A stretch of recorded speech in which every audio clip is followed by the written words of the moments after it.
A racist police officer brazenly stops a black woman's car, accusing her of running a red light, completely unaware that she is the head of the Internal Affairs Division at his precinct. The revelation leaves the officer stunned, turning what seemed to be a routine traffic stop into a tense showdown between prejudice and justice. This story not only exposes the abuse of power, but also celebrates resilience in the face of injustice. Before diving into this gripping tale, share where you're watching from. And don't forget to subscribe to the channel to ensure you never miss more inspiring stories like this. Jason Mitchell, a veteran officer with the Sacramento Police Department, was known for his stern demeanor and blunt approach.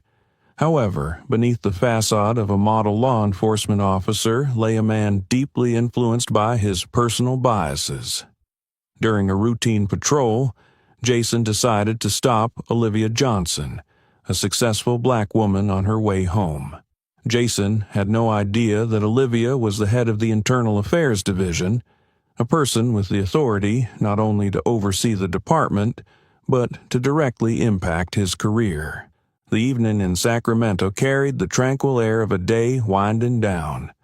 The last rays of sunlight cast hues of orange, pink, and soft purple across the sky, reflecting off bustling streets lined with cars as people hurried home after a long day. The sounds of car horns, the rustling of leaves in the breeze, and the distant murmur of conversations created a vibrant yet peaceful atmosphere. At a corner of the street, a sleek black sedan glided smoothly through the traffic. Behind the wheel was Olivia Johnson, a woman exuding confidence and authority. Her tailored gray suit, paired with polished black heels, accentuated her professional demeanor. Her hair was neatly tied back, her face lightly but sharply made up, a portrait of a woman who was not only successful, but in control of everything around her.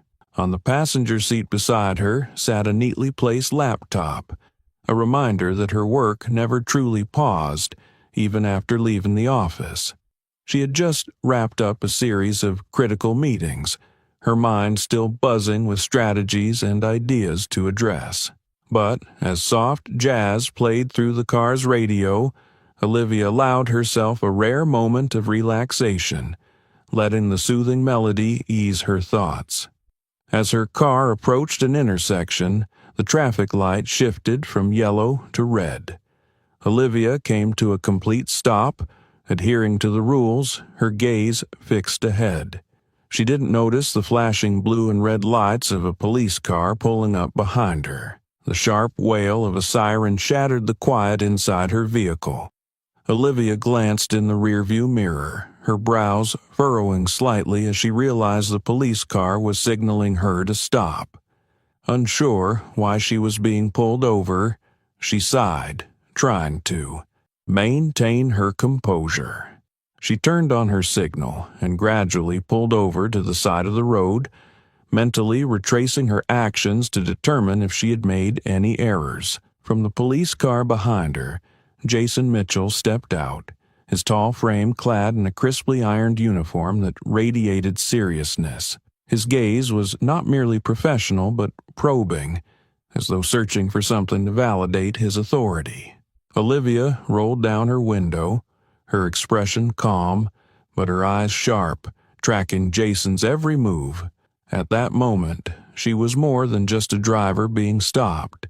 She was a woman acutely aware of her rights and the power of justice in a system she knew better than most.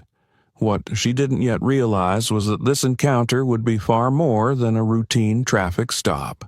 It would spark a series of events exposing injustice, prejudice, and the true strength of resilience. Olivia took a deep breath, maintaining her outward composure as Jason Mitchell approached her sleek black sedan. The sound of his firm footsteps on the pavement broke the stillness of the evening. Olivia glanced at the rearview mirror, her hand resting lightly on the steering wheel, waiting for Jason's next move. Jason stopped beside the driver's window, his gaze invasive as he peered into the car. Olivia sat motionless, her head tilted slightly, her expression calm but unwavering. From his first look, she could tell this was not going to be an ordinary traffic stop. Jason rapped lightly on the car's roof, leaning down to the window. "License and registration," he demanded curtly, his tone carrying an unmistakable air of authority. Olivia slowly rolled the window down, her voice steady yet edged with sharpness. "Good evening, officer. May I ask what this is about?" Jason raised an eyebrow, his expression betraying annoyance at her question. "You ran a red light," he replied in a flat tone, tinged with sarcasm. He offered no further explanation, nor did he seem inclined to clarify the situation. Olivia's brow furrowed slightly as she replayed the moment she had stopped at the red light. "I'm certain I stopped when the light turned red," she responded, her voice gentle but firm. Jason smirked, his smile laced with derision. "Certain, huh? Sounds like an excuse to me," he said, his tone cold. Olivia refused to let Jason provoke her. She opened the glove compartment, methodically retrieving her license and registration, and handed them to him. As she did, she noticed his gaze lingering, not on the documents but on her, scrutinizing every detail. Jason took the papers, his eyes scanning them briefly, though it was clear he wasn't paying much attention. "Not everyone drives a car like this," he remarked, his tone carrying a note of condescension. "What do you do for work?" The question, irrelevant to the traffic stop, carried a discomforting undertone. Olivia recognized the subtle yet pointed intent behind Jason's words. She met Jason's gaze head-on, her tone remaining courteous but taking on a firmer edge. "I don't believe that question pertains to why you stopped me, officer." Jason tilted his head as if issuing a silent challenge with his eyes. "Sometimes I like to know more about the people I'm dealing with," he retorted, his tone dripping with mockery. Olivia inhaled steadily, maintaining her composure. She understood Jason's attempt to assert dominance, but she was not someone easily intimidated. "All the information you need is on my license," she replied, her gaze unyielding. Jason smirked again, his eyes sweeping over Olivia once more before stepping back slightly. "You're not from around here, are you?" he asked, his words laced with veiled hostility. Leaning forward slightly, Olivia kept her eyes locked on him. "My address is printed on my license. Feel free to verify it," she replied, her voice calm, but now carrying a sharper tone. Jason straightened, his face momentarily clouded with frustration at his inability to unnerve her. He stood silent for a moment, as though searching for another pretext to prolong the interaction. "So, where are you headed in such a hurry?" Jason asked, his tone accusatory. Olivia allowed a faint smile to cross her lips, one devoid of warmth. "I'm on my way home," she replied, succinct and clear. Jason chuckled dryly, though his smile carried more mockery than humor. "Home? A car like this doesn't seem to fit the neighborhoods around here." His words thickened the tension in the air. Olivia now understood that this was far from a simple traffic stop. Jason wasn't interested in enforcing the law. He was asserting his power, fueled by prejudices he barely attempted to conceal.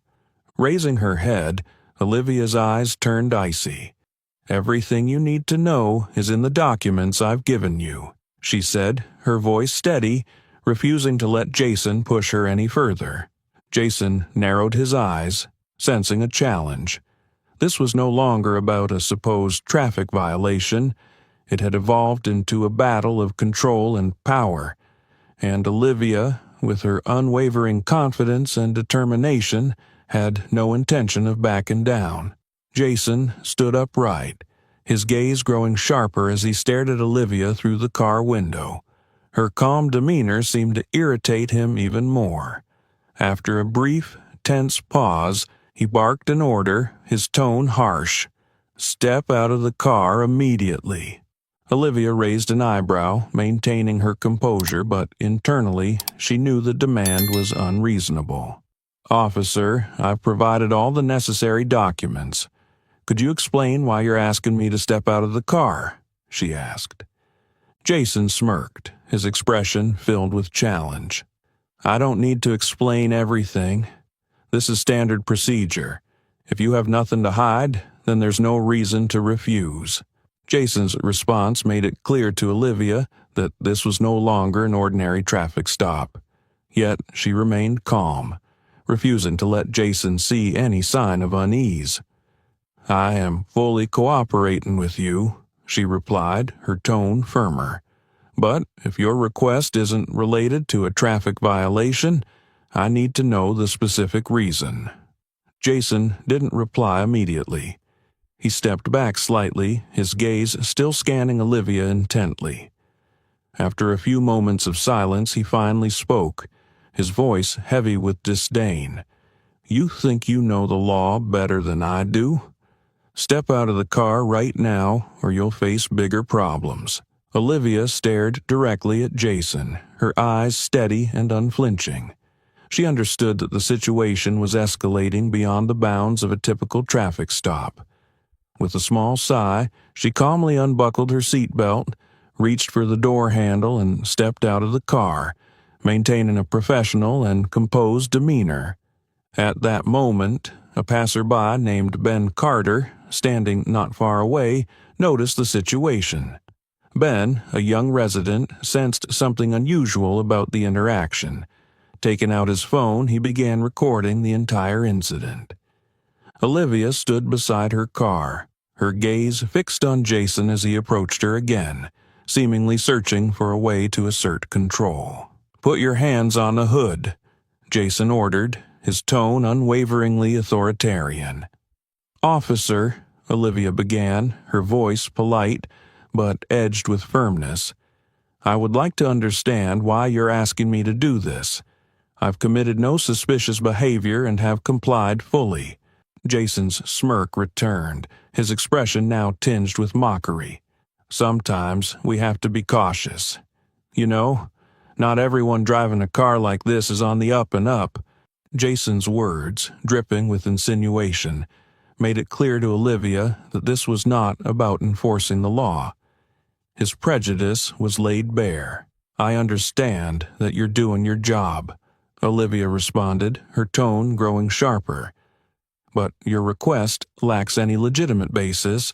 If you believe I've broken the law, you need to provide a valid reason." By now, Ben Carter had moved closer, ensuring he had a clear angle for recording.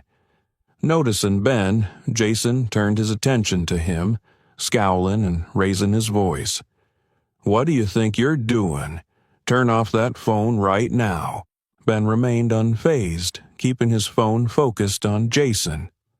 "I'm recording what's happening. This is my right," he replied, his tone calm but assertive. Jason clenched his fists, clearly agitated by Ben's presence and his recording. However, he couldn't act against Ben without further escalating the situation. Olivia noticed Jason's discomfort and felt a renewed sense of confidence. "Officer," Olivia said, her voice controlled and steady, "it seems this is no longer about a traffic stop. If you're prolonging this incident without legitimate cause, I believe you're straying from your duty." Jason turned back to Olivia, his expression angry, though it was clear he was losing control of the situation. "I'm doing my job," he retorted, his voice tinged with defensiveness. "And I suggest you watch your words." Olivia stepped closer to Jason, her gaze unyielding. "I always choose my words carefully, officer, but I also know my rights, and I think, if you have no valid reason to continue this, you should end it here." Jason stood frozen, the silence between them thickening the tension in the air. He seemed to be searching for another excuse to maintain his grip on the situation. But Ben Carter's presence, along with his recording, had already undermined his authority. Olivia, maintaining her composure, looked directly at Jason. I won't let anyone abuse their authority to intimidate me," she stated firmly, her tone strong yet devoid of provocation. Jason, visibly flustered, stood motionless for several seconds, seemingly grappling with his next move. But no matter how hard he tried, it was clear that Olivia had forced him to confront the reality that his behavior could no longer go unchecked. Jason remained still, his eyes darting between Olivia and Ben Carter, who continued recording the entire interaction. The presence of the phone heightened Jason's tension. The atmosphere between them grew increasingly charged, and Olivia recognized that this was the moment to take control of the situation. She kept her gaze calm but piercing as she addressed Jason. "All right, officer," Olivia began, her voice steady with quiet confidence. "It seems you need to understand who I am, and why this won't go the way you think." Olivia slowly reached into her jacket pocket, her movements deliberate and transparent, ensuring Jason had no reason to react aggressively. "I'm going to retrieve something important to clarify this situation," she said, her eyes never leaving Jason. Jason stiffened slightly, his eyes narrowing with caution as his hand instinctively hovered near his holstered weapon. "I'm warning you. Don't do anything stupid," he said, his tone firm but tinged with unease. Ignoring his veiled threat, Olivia calmly retrieved a black leather wallet, opened it, and pulled out a gleaming badge. Holding it up at eye level, she presented it clearly to Jason. "Olivia Johnson," she stated, her voice low but commanding, "Head of Internal Affairs for the Sacramento Police Department." Jason froze, his eyes locked on the badge Olivia held. In that instant, all the confidence he had projected earlier evaporated as he read the words engraved on the badge. Head of Internal Affairs, Sacramento Police Department. For several moments, the world seemed to stand still. Jason, visibly shaken, struggled to process the revelation. Olivia kept the badge in full view, her gaze unwavering and resolute. "Olivia Johnson," she repeated, her tone calm, but imbued with undeniable authority. "I oversee how you and your colleagues uphold the law in this city, and what I've witnessed here today is a failure." Jason stumbled back half a step, his lips moving silently as if searching for words. I didn't know," he stammered, his eyes darting between the badge and Olivia's unrelenting expression. Lowering the badge, Olivia's gaze remained fixed on Jason. "That's the problem, Officer Mitchell," she said, her voice cutting through the tension. "Your ignorance of who I am doesn't excuse the fact that your actions have been driven by personal bias, and that is unacceptable under any circumstances." Jason took a deep breath, trying to regain composure. "I was just doing my job," he muttered, his tone devoid of the earlier confidence. "I didn't mean anything by it." Olivia stepped closer, her heels clicking softly yet decisively against the pavement. "Doing your job?" she echoed, her voice laced with skepticism. "Your job is to protect and serve the community, not to wield your power against those you perceive as different." Jason opened his mouth to respond, but Olivia raised a hand, stopping him mid-thought. "Don't tell me this is standard procedure," she said, her tone icy. "Standard procedure doesn't involve questioning a law-abiding citizen about their job, their neighborhood, or why they're driving a particular car." Across the street, Ben Carter continued to film, inching closer to capture every detail. Jason glanced at Ben, irritation flashing in his eyes. "You don't have the right to record here," he snapped, his voice harsh, as if trying to redirect attention. Ben smirked faintly. "Oh, I'm pretty sure this is my legal right," he replied, refusing to stop recording. Olivia shot Ben a quick nod of silent gratitude before refocusing on Jason. You should consider yourself lucky that I'm not demanding an immediate account of your actions," she said, her voice cold. "But understand this, Officer Mitchell. Your behavior has not only embarrassed you, but has also tarnished the reputation of the department you represent." Jason stood rigid, his hands clenched at his sides as he fought to contain his growing discomfort. "I just thought I was doing the right thing," he muttered, his voice barely above a whisper, an unconvincing attempt at defense.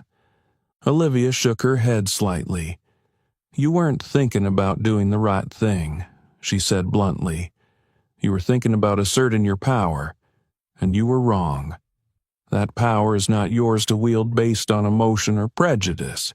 It's a responsibility given to you to protect and serve with fairness and integrity." She took one more step closer, her gaze piercing. "Today, you didn't just harm me. You harmed the community you swore to protect. Your actions aren't just a personal failing. They're symptomatic of a larger, deeper, and more dangerous problem within the system that I and many others are working to correct." Jason lowered his head, unable to meet Olivia's unyielding stare. Across the street, Ben Carter continued filming, his chuckle a testament to Olivia's firm control of the situation. After a moment of tense silence, Olivia spoke again, her voice calm but laden with authority. "I will report this entire incident, and I assure you, behavior like this will not go unaddressed." Jason remained silent. He stood there, motionless, as though grappling with the weight of his humiliation. Olivia watched him for a moment longer before slipping the badge back into her pocket. "You failed today, Officer Mitchell," she said, her tone steady and authoritative. "But I will ensure that your failure does not persist in the system I oversee." With that, she turned and returned to her car, closing the door with deliberate finality. Jason remained rooted in place, his face flushed with embarrassment, unable to watch as Olivia started the engine and drove away. Across the street, Ben Carter lowered his phone, his expression one of quiet admiration as he watched Olivia leave. Jason, now surrounded only by silence, realized that this incident wasn't merely over. It was the beginning of something much larger, a battle against prejudices he could no longer hide. Olivia drove back to the office, her mind still consumed by the events that had just unfolded. Jason Mitchell's behavior wasn't merely an instance of personal abuse of power. It was a manifestation of a deeper systemic issue within law enforcement, one that she had dedicated her career to reforming. She knew his actions warranted a thorough investigation, and this time, she would not allow anything to be overlooked or hidden. Entering the office, the late evening quiet enveloped her surroundings. The only sounds were the faint tapping of keyboards from a few colleagues working late.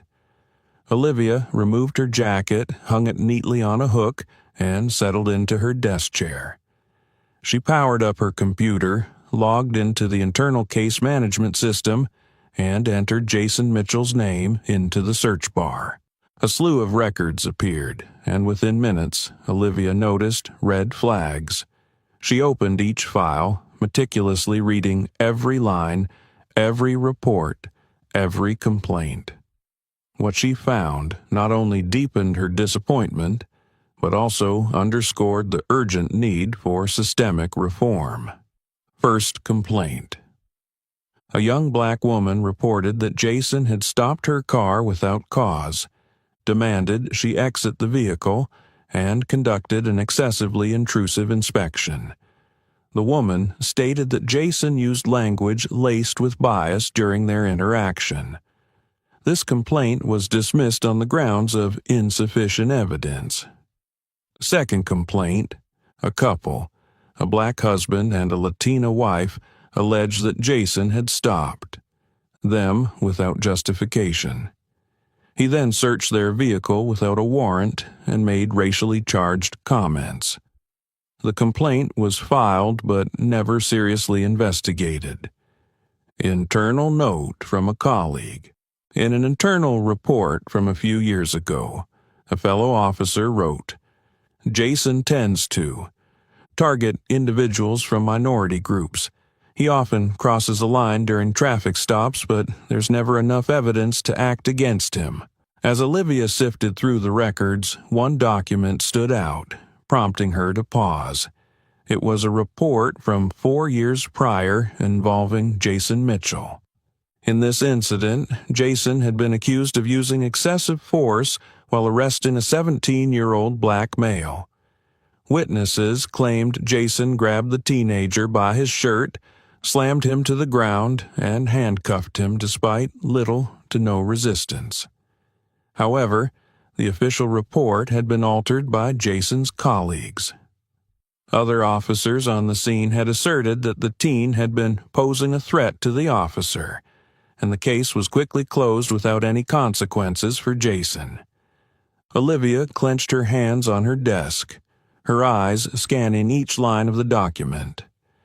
This wasn't just a matter of individual misconduct, it was evidence of a system-wide complicity. Someone like Jason couldn't continue acting this way without the protection of others on his team and a lax oversight system. She hit the print button, watching as the documents emerged one by one. She organized them into a thick file. Olivia knew that these documents weren't just for investigating Jason. They were key to exposing the broader failures of the system. Picking up her phone, she dialed her assistant in internal affairs. "Amanda," she said, her tone firm. "I want to schedule an emergency meeting tomorrow. We need to launch a comprehensive investigation into Jason Mitchell. I want every complaint ever filed against him, every report connected to him, and the names of everyone who has worked with him on previous cases." Amanda replied immediately, "Yes, Chief. I'll have all the necessary documents ready." Olivia sat back in her chair, staring at her computer screen, which still displayed Jason's records. She knew this battle would not be easy. She would face resistance not just from Jason, but also from colleagues who sought to protect the department's image and bury past mistakes. But she remained undeterred. She had worked in internal affairs long enough to understand that if she didn't take a stand, no one else would. "Jason Mitchell," she thought to herself, "this time you will be held accountable for your actions. And I won't stop until the entire system changes." She punctuated her determination by snapping the thick file closed with a loud click. Olivia knew that what lay ahead wasn't merely an investigation. It was a confrontation with the darkest corners of the system she was sworn to serve. The next morning, when Olivia walked into the conference room, the air was heavy with tension. All the senior officers involved in internal affairs were present, including Lieutenant Mark Reynolds, a powerful and vocal figure within the department. Mark leaned back in his chair, his arms crossed, his sharp gaze betraying his dissatisfaction with the proceedings. Olivia placed the thick file of documents on the meeting table with a resounding thud, drawing every eye in the room to her. She began, her tone strong yet composed. "Thank you all for being here. I want to make it clear that this investigation into Officer Jason Mitchell's behavior is not just about one individual. It is about ensuring that we fulfill our responsibilities to the community and uphold the integrity of this department." Mark Reynolds smirked faintly, clearly gearing up for a sharp retort. As soon as Olivia finished speaking, he leaned forward, his eyes cutting. "Olivia, do you really think you're doing the right thing here?" he began, his tone dripping with sarcasm. "We are a law enforcement agency. Our job is to protect the community, not to dig up minor mistakes just to satisfy public opinion." Olivia met Mark's gaze head-on, her expression unwavering. Minor mistakes? She repeated, her voice cold and deliberate. You're calling the abuse of power, discrimination, and deliberate cover-ups minor mistakes? Mark, do you understand that actions like these don't just harm the victims? They destroy the community's trust in us? Mark stood, his tone rising in defiance. Olivia, I've worked in this department for over 20 years. I know that sometimes we have to make tough decisions to protect the reputation of the force. What you're doing is the opposite. You're dragging us all down over a few unproven complaints. Olivia stood firm, her voice sharpening. Mark, protecting the reputation doesn't mean covering up misconduct. If we want to rebuild trust, we need transparency. We need to face our mistakes. Otherwise, every promise of justice we make is a lie. The room grew more tense. Some officers remained silent, avoiding eye contact with either Olivia or Mark, while others exchanged murmurs, their unease palpable. What do you think about Olivia's response in this situation? If you were in her position, how would you handle such strong opposition from colleagues? Would you stand your ground as she did, or opt for compromise to ease the tension? Share your thoughts in the comments. Mark scowled, his eyes hardening. You talk about transparency, Olivia, but have you ever considered that some things are better left buried? Jason isn't perfect, I'll admit, but he's not the monster you're trying to paint him as. Olivia blinked, her composure steady, but her eyes burned with resolve. You know what, Mark? What I've found in Jason's records tells a completely different story. And I'm not just investigating Jason. I'm also investigating how people like you have shielded him from accountability for his actions. Her words landed like a bomb in the room. Mark froze, his face paling for a brief moment before he attempted to regain his composure. What are you insinuating? He demanded, his voice challenging but tinged with uncertainty. Olivia opened the file in front of her, flipping to a critical page. 4 years ago, Jason Mitchell was accused of using excessive force against a black teenager.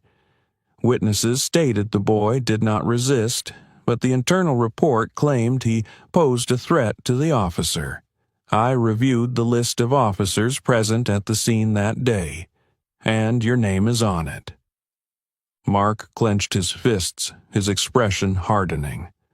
Olivia pressed on, giving him no opportunity to respond. You and other officers altered the report, turning Jason from a perpetrator of misconduct into a protected officer. And now you stand here, accusing me of harming the department's reputation? Mark remained silent for several moments, his expression shifting from anger to a mix of confusion and concern. Other officers in the room turned their gazes toward him, the prolonged silence signaling a growing unease and self-reflection. Olivia scanned the room, her voice steady and commanding.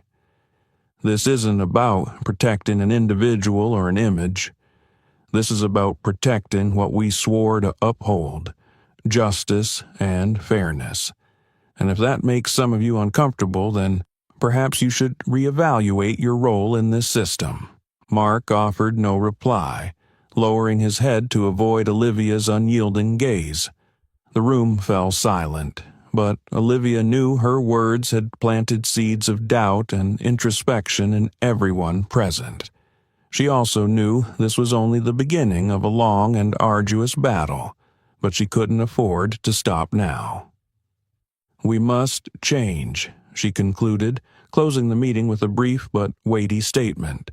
And that change starts here, with us.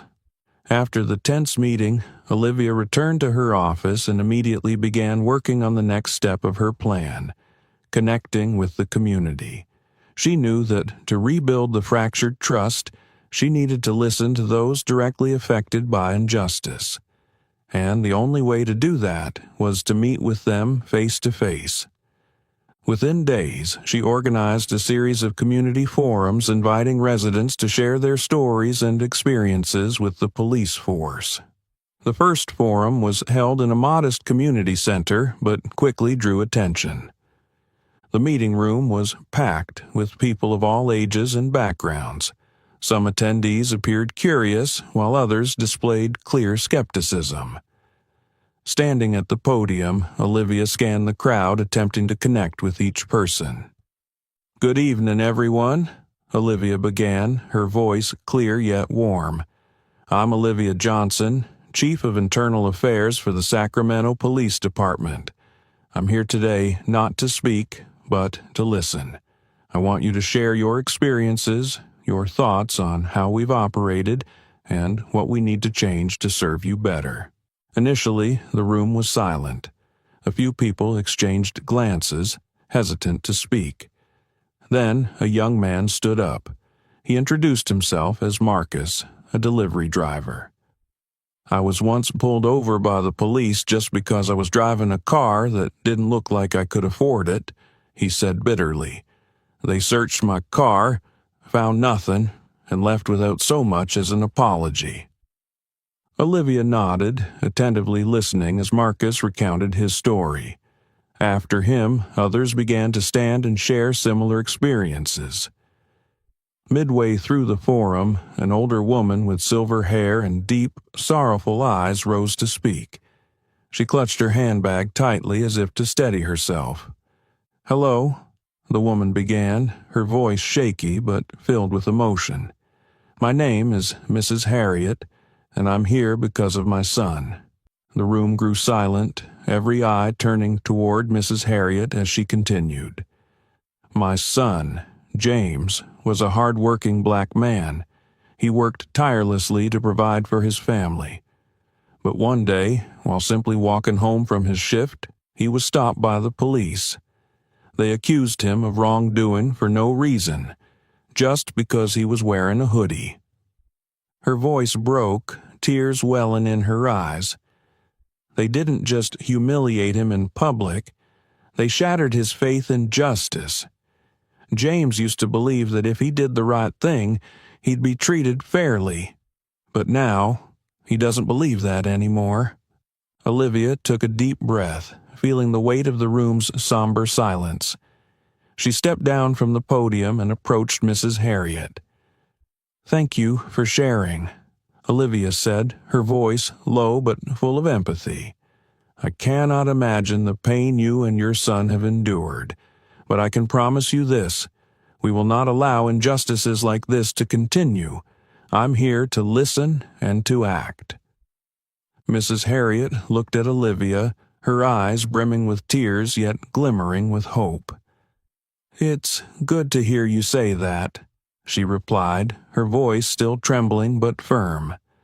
"But I hope those words turn into real action." Olivia nodded, meeting Mrs. Harriet's gaze. "I won't let you down," she said, her tone strong and sincere. The forum concluded with a contemplative silence, but Olivia knew this was just the beginning. She had heard enough stories to realize that change couldn't come from addressing one officer like Jason Mitchell. It required a systemic overhaul, a transformation from the ground up, and she was committed to seeing it through. As Olivia left the forum, Mrs. Harriet grasped her hand. "Thank you, Miss Olivia. I hope you can do what so many others haven't been able to," she said, her eyes filled with trust. Olivia gently squeezed her hand, feeling the weight of those words. "I will do my best," she replied, and at that moment she knew her fight wasn't just a job, it was a mission she could not abandon. Leaving the forum, Olivia returned to her office with a heavy heart but a renewed sense of determination. The stories she had heard, particularly from Mrs. Harriet, not only angered her at the injustices but also drove her to act swiftly. She knew that change couldn't stop at holding individuals like Jason Mitchell accountable. The entire system needed a deep-rooted reform. The next morning, Olivia convened a meeting with the Internal Affairs team and several senior officers. On the large screen behind her, a carefully prepared plan was displayed. A comprehensive reform program aimed at overhauling the way the police force was trained and managed. This is the new training program I want to implement. Olivia began, her voice clear and firm. We will focus on two key elements: bias awareness and personal accountability. Every officer will be required to attend sessions to recognize the biases they may not even be aware of and learn how to address them professionally. A few younger officers seated in the front rows nodded in agreement. One of them, Officer Emma Carter, stood to speak. I think this is an excellent idea, Chief Johnson. We can improve how we serve the community without starting with self-awareness. However, the consensus was short-lived. From the back of the room, Lieutenant Mark Reynolds, who had previously clashed with Olivia, stood up. I disagree, Mark said, his voice booming with defiance. We're police officers, not psychologists. Our job is to enforce the law, not to sit around analyzing whether we have biases. This is a waste of time and resources. Several veteran officers nodded in agreement, creating a palpable divide in the room. Olivia remained unfazed. She locked eyes with Mark, her expression calm but resolute. Mark, law enforcement cannot be separated from building trust with the community.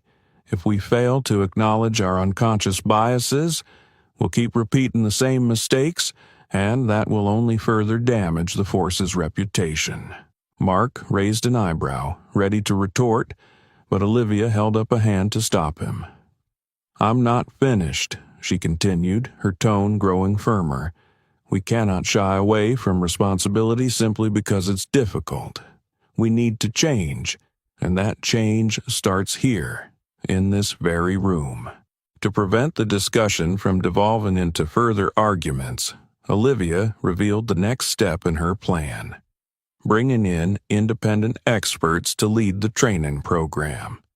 To ensure objectivity, I've reached out to a team of experts in social psychology and human behavior. They will help us better understand the impact of bias and how we can improve, Olivia announced, her gaze sweeping across the room. This immediately sparked a wave of reactions. Bringing outsiders in to train us? Mark stood again, his voice rising slightly. They don't understand the pressures we face every day. How can they possibly teach us how to do our jobs? Olivia looked directly at Mark, her voice cold but authoritative. Precisely because they are outsiders, they can provide an objective perspective. And because we've failed to self-regulate, we need their support. If you truly care about the honor of this force, you'll recognize that this is a necessary step.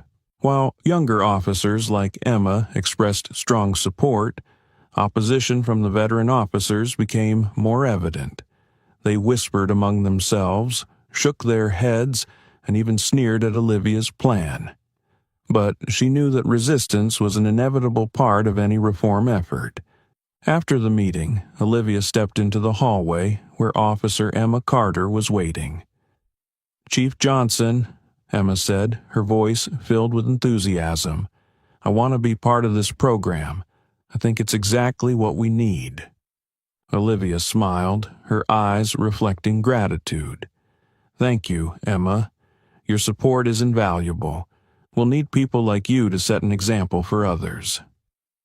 As night fell, Olivia sat at her desk, reviewing the list of experts who would lead the training. She knew the coming days would be filled with challenges, not just from external forces but also within the department itself. Yet she also knew that if she wanted to create a fair and transparent system, she couldn't back down.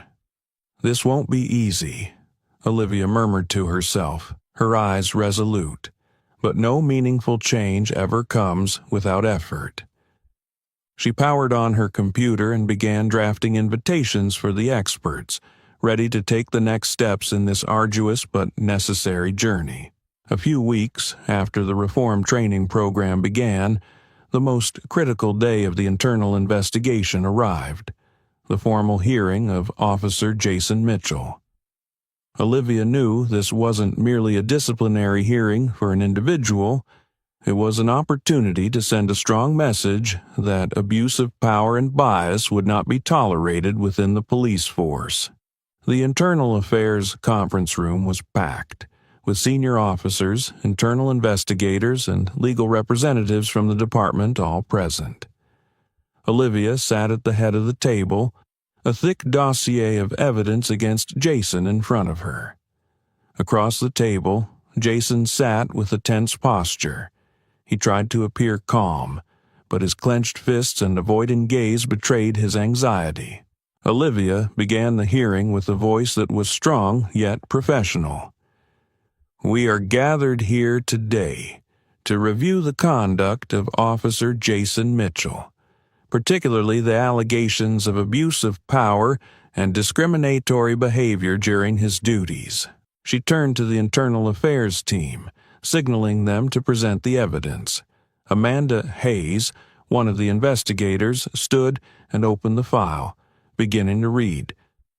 Over the past 4 years, at least 6 formal complaints have been filed against Officer Mitchell. These complaints include unjustified traffic stops, excessive use of authority during inspections, and the use of discriminatory language. Amanda detailed each case, from the incident involving a young woman being unjustly stopped to the situation with a couple targeted because of their ethnicity. She also highlighted the most serious case, the arrest of a 17-year-old black teenager where Jason had used excessive force. Olivia observed Jason as the evidence was laid out. With each case presented, his face grew paler. When Amanda concluded, Olivia picked up another document, her voice sharpening. "Officer Mitchell," she began, her eyes locked on Jason, "the evidence presented here demonstrates not just an isolated incident of misconduct, but a recurring pattern of behavior. Do you have anything to say regarding these allegations?" Jason swallowed hard, his eyes darting around the room as if seeking support, but no one spoke. Finally, he responded in a low, hesitant voice, "I admit that I may have been overly strict in certain situations, but I never intended to harm anyone." Olivia didn't let his weak defense go unchallenged. "Being overly strict does not equate to abusing power, Officer Mitchell," she said, her tone clear and cutting. "And your claim of no intent doesn't diminish the impact of your actions." She pressed further. "We have also reviewed the incident from 4 years ago, where you were accused of using excessive force against a black teenager. Initial witness statements indicated that the boy offered no resistance, yet the official report was altered to protect you. Can you explain this?" Jason bit his lip, remaining silent for a few seconds before admitting, "I wasn't aware of any alterations to the report, but perhaps I overreacted in that situation." Olivia nodded slightly, maintaining her stern demeanor. "Overreaction in your role is not acceptable.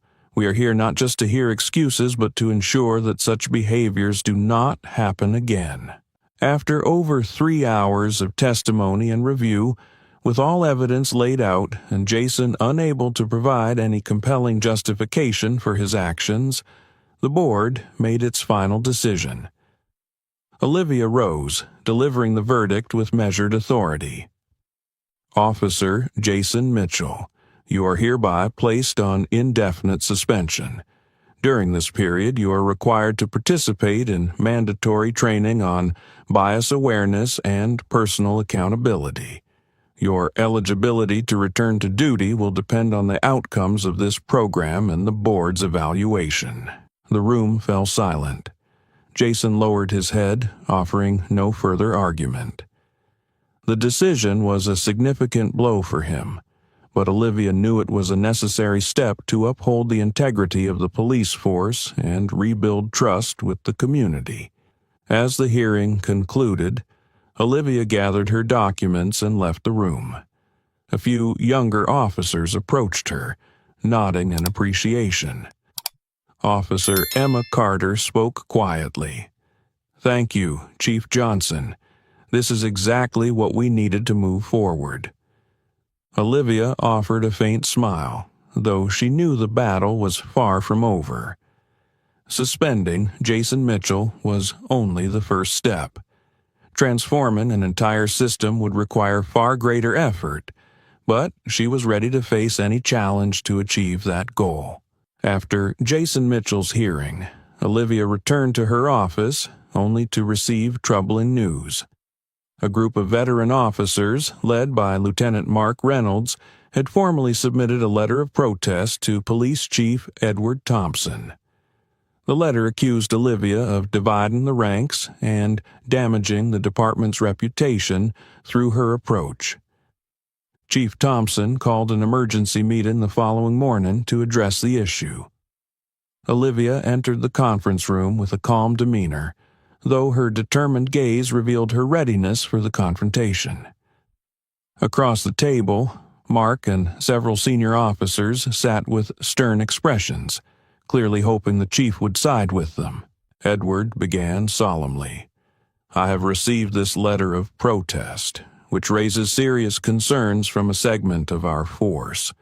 Lieutenant Reynolds, can you elaborate on the matter?" Mark stood, his voice heavy with conviction. "Chief, we're not against reform or change, but Chief Johnson's methods are causing division. She's turning every officer into a potential target for accusations. This doesn't just demoralize the force, it's eroding our support from the community." Several veteran officers nodded in agreement, and Mark continued. "We need unity, not actions that make us appear weaker in the public's eyes." Olivia listened intently, her gaze fixed on Mark. When he sat down, she stood slowly, her words deliberate and clear. "I respect the dedication of everyone in this room, especially the veteran officers who have spent their careers serving this community. But I cannot agree that preserving our honor means tolerating misconduct." She looked directly at Mark and his supporters. "What kind of unity are you talking about? Turning a blind eye to abuse of power? Ignoring injustice? If that's your definition, it's not unity. It's complicity." The room fell silent, the tension almost palpable. Edward Thompson watched Olivia carefully, his expression thoughtful but reserved, allowing her to continue.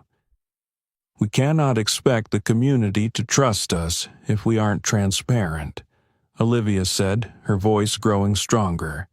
"Yes, this work is difficult, and yes, it makes some uncomfortable. But if we don't face the truth, we not only tarnish our honor, but harm the very people we swore to protect." As she finished, a young voice spoke from the back of the room. Officer Sarah Miller, a recent recruit, stood with a resolute expression. "Ladies and gentlemen," she began, her voice clear and impassioned, "I may be new to the force, but I joined because I believe in justice. I believe it's our duty not just to enforce the law, but to do what's right, even when it's hard." Sarah turned to Olivia, her eyes filled with admiration. "Chief Johnson is doing what so many have been afraid to do. She's trying to fix a broken system, and I think we should support her instead of opposing her." Sarah's words felt like a fresh breeze sweeping through the room. A few younger officers began nodding, and, one by one, others stood in agreement. "I agree with Sarah," one young officer said. "If we don't change, how can we expect the community to see us differently?" Mark glanced around, clearly unprepared for the younger officer's support of Olivia. He opened his mouth to argue, but Edward Thompson raised his hand, silencing the room. "That's enough," Edwards said, his authoritative tone cutting through the tension. "I've heard enough from both sides." He turned to Olivia, his gaze thoughtful. "Chief Johnson, I acknowledge that the path you've chosen is difficult, but I also see that it's necessary. I will not withdraw my support for you. This reform will move forward, despite opposition." Olivia nodded, her eyes reflecting her resolve. Mark sank back into his chair, his face darkened with frustration, but he remained silent. As the meeting ended, Olivia stepped into the hallway where Sarah Miller was waiting. "Thank you, Sarah," Olivia said, a faint smile breaking through her serious demeanor. "What you said today meant a lot." Sarah smiled back, her eyes shining with hope. "No, Chief, you're the one showing us that change is possible. We'll stand behind you." Olivia gave Sarah's hand a firm squeeze, feeling encouraged. Despite the lingering conflicts, she realized a new generation within the force was ready to support the change she was fighting for. Weeks after the tense meeting, Olivia stood on the stage of Sacramento's largest conference center. It was the day she and her team would present their report on the reforms implemented over the past months. This community forum was not only an opportunity to share progress but also a chance to listen to feedback from those they were striving to protect and serve. The auditorium was packed with local leaders, media representatives, and hundreds of city residents. On stage, Olivia wore a simple black suit that exuded confidence and authority. After a brief introduction by the host, she stepped up to the podium, her eyes scanning the audience before she began to speak. "Good afternoon, everyone," she started, her voice clear and powerful. "Today, we are here not only to report on what we've accomplished, but to remind ourselves why we embarked on this journey." She continued, using the large screen behind her to illustrate the changes her team had achieved. She spoke about the new training programs, fairer internal hearings, and the ways the police force was beginning to rebuild trust with the community. "In the past 3 months," Olivia said, pointing to a chart displayed on the screen, "we've seen a significant decrease in complaints about abuse of power. This is a positive sign, but it doesn't mean our work is done. This is only the beginning." The audience listened intently, with some nodding in agreement. Olivia knew, however, that not everyone was ready to trust just yet, and this only motivated her to continue. "I understand that trust cannot be rebuilt overnight," she said, her tone softening but remaining heartfelt. "But I want you to know that we are committed to this, not just out of responsibility, but because we know it is the right thing to do." As Olivia concluded her speech, she invited residents to ask questions or share their thoughts. Several people stood to express positive feelings about the changes. An elderly woman, perhaps Mrs. Harriet from the first forum, thanked Olivia not only for listening but for taking real action. The most poignant moment came when a boy, around 10 years old and dressed neatly in a white shirt, raised his hand from the front row. Olivia smiled and invited him onto the stage. He approached shyly, but with a bright, determined expression. "Ms. Olivia," the boy said, his voice small but steady, "what can I do to help you build this trust?" The boy's question brought a hush over the room. Olivia bent down, looking directly at him with a warm smile. "Thank you," she said, her voice filled with emotion. "That's an important question, and here's my answer. You can help by always believing that justice is for everyone. Treat everyone with respect and kindness, no matter who they are or where they come from. When you do that, you're not just building trust, you're helping to create a better world." The boy smiled proudly, and the entire room erupted into applause. The moment wasn't just a celebration of Olivia's leadership, but also of the courage and hope embodied by a child.